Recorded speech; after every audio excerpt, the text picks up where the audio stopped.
কিছু এখন দূৰ গাঁৱত বীৰু নামৰ এজন খৰিকটীয়া আছিল।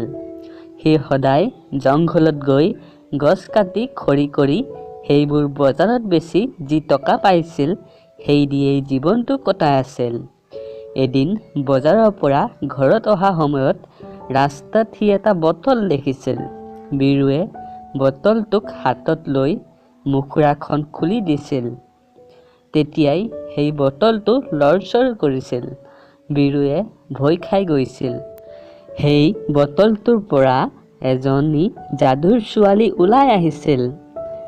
মানৱ, তুমি মোক আজি মুক্তি দি দিলা। তুমি মোক সহায় কৰিলা। তুমি মোক সহায় কৰাৰ বাবদ এই যাদুৰ আঙুঠিটো লৈ লোৱা। এই যাদুৰ আঙুঠিটোৱে তোমাৰ সকলো ইচ্ছা পূৰণ কৰি দিব। কিন্তু তুমি এই যাদুৰ আঙুঠিটোৰ দুৰুপয়োগ নকৰিবা।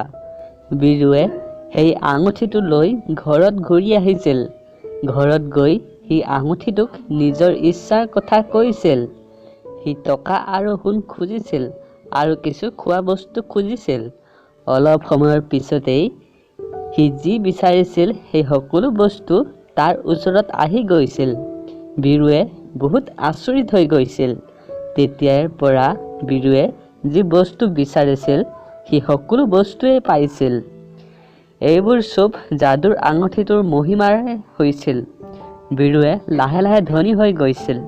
সি ধনী হোৱা দেখি গাঁৱৰ মানুহবোৰে তাক হিংসা কৰিছিল। মখিম নামৰ এজন মানুহে বীৰু কেনেকৈ ধনী হৈছে সি জানিব বিচাৰিছিল। সি সেইদিনাই বীৰুৰ ঘৰত গৈছিল।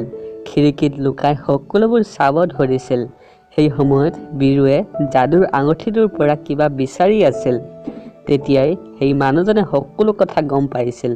সি আঙুঠিটোক চুৰি কৰি নিজৰ কৰিব বিচাৰিছিল। পিছদিনা সি বীৰু নথকাৰ অৱস্থাত যাদুৰ আঙুঠিটো চুৰি কৰি নিজৰ ঘৰত লৈ আহিছিল।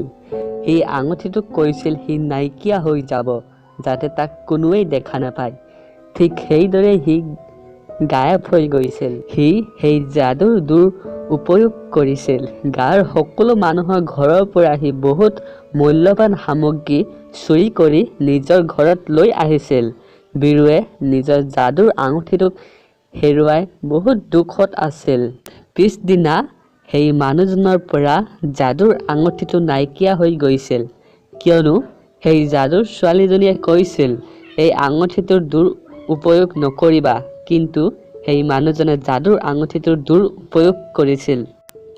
বন্ধু বান্ধৱীসকল, আপোনালোকে ভিডিঅ'টো চালে ভিডিঅ'টো ভাল পালে লাইক কৰিব আৰু শ্বেয়াৰ কৰিব আপোনালোকৰ বন্ধুবৰ্গৰ লগত আৰু কমেণ্ট কৰিব। আৰু যদি আপুনি নতুন আলহী তেনেহ'লে চেনেলটো ছাবস্ক্ৰাইব কৰি দি বেল আইকনটো প্ৰেছ কৰি দিব।